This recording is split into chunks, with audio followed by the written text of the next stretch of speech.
আসসালামু আলাইকুম সবাইকে। আশা করি সকলে ভালো আছেন, সুস্থ আছেন। অ্যাডমিশন ও চাকরি প্রত্যাশী ভাই বোনেরা, বাংলাদেশ বিষয়াবলীর একটা ছোট টপিক নিয়ে আজকে আমরা জানবো, এবং সেটা হচ্ছে জাতীয় চার নেতা।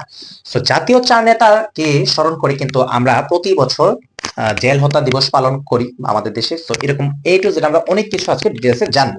তো চলুন আমরা ক্লাসটা শুরু করে দিই। তো প্রথমে আমি কি বললাম যে আজকে আমাদের টপিকটার নাম হচ্ছে জাতীয় চার নেতা। জাতীয় চার নেতা। আচ্ছা, এই জাতীয় চার নেতা কয়জন? তাহলে বলে দিলাম চারটা, তাহলে তো চারজনই হবে। তো এখন এক নম্বর হচ্ছে সৈয়দ নজরুল ইসলাম। সৈয়দ নজরুল ইসলাম। তারপর আমি বলতে পারি যে তাজউদ্দিন আহমেদ। তাজউদ্দিন আহমেদ।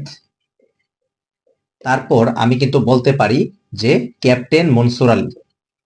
ঠিক আছে, ক্যাপ্টেন মনসুর আলী।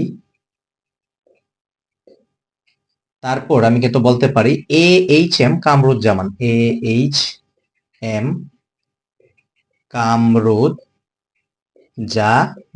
আচ্ছা, এখন এই যে চার নেতা, ওনাদেরকে কিন্তু 3রা নভেম্বর 1975 সালে হত্যা করা হয়। হত্যা করা হয়। কোথায় হত্যা করা হয়? ওনাকে হত্যা করা হয়েছে, ওনাদের হত্যা করা হয়েছে ঢাকা কেন্দ্রীয় কারাগারে।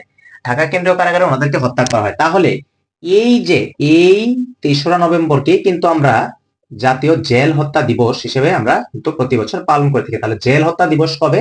এই 3রা নভেম্বর। ওকে, এখন গেল এটা। ওনাদের ব্যাপারে আমরা একটু জেনে নিই। তাহলে আমি যে কামরুজ্জামানের কথা বলি, উনি হচ্ছে রাজশাহী জেলার। ঠিক আছে, রাজশাহী জেলা, তথাকথিত আছে নাটোর।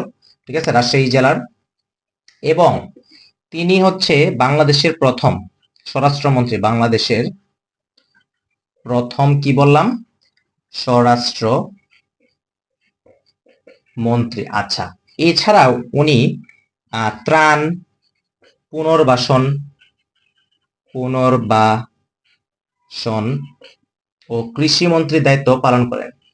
কৃষি মন্ত্রীর দায়িত্বেও ছিলেন, বলা যায় দায়িত্বেও ছিলেন। আচ্ছা, এইটা গেল। তারপর হচ্ছে আমি বলতে পারি যে ক্যাপ্টেন মনসুর আলী, উনি হচ্ছে সিরাজগঞ্জ জেলার, এবং উনি মুজিবনগর সরকারের মানে অর্থমন্ত্রীর দায়িত্বে ছিলেন। ঠিক আছে, মুজিবনগর সরকারের অর্থমন্ত্রী দায়িত্বে ছিলেন।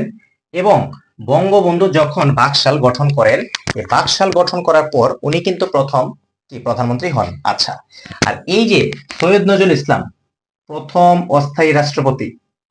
ঠিক আছে, অস্থায়ী রাষ্ট্রপতি। রাষ্ট্রপতি ছিলেন হচ্ছে কে? বঙ্গবন্ধু শেখ মুজিবুর রহমান। তবে অস্থায়ী রাষ্ট্রপতি ছিলেন কে? মুজিবুর সরকারের এই সৈয়দ নজরুল ইসলাম। এবং এবং আমরা যদি তাজউদ্দিন আহমেদের কথা বলি, উনি কিন্তু বাংলাদেশের প্রথম প্রধানমন্ত্রী। ঠিক আছে, প্রধান মন্ত্রী। তারপর হচ্ছে প্রথম অর্থমন্ত্রী, আমরা বলতে পারি প্রথম অর্থমন্ত্রী। এবং তিনি প্রথম জাতীয় বাজেট কি ঘোষণা করেন। এই যে জাতীয় বাজেট, বাংলাদেশের প্রথম জাতীয় বাজেট ঘোষণা করেন কি? এই তাজউদ্দিন আহমেদ, বাংলাদেশের প্রথম প্রধানমন্ত্রী। তাহলে এই যে টপিকগুলা, মানে এই যে একটার ভিতরে যে অনেকগুলা বিষয়বস্তু আমরা কিন্তু ডিটেইলসে কিন্তু আমরা জেনে নিলাম।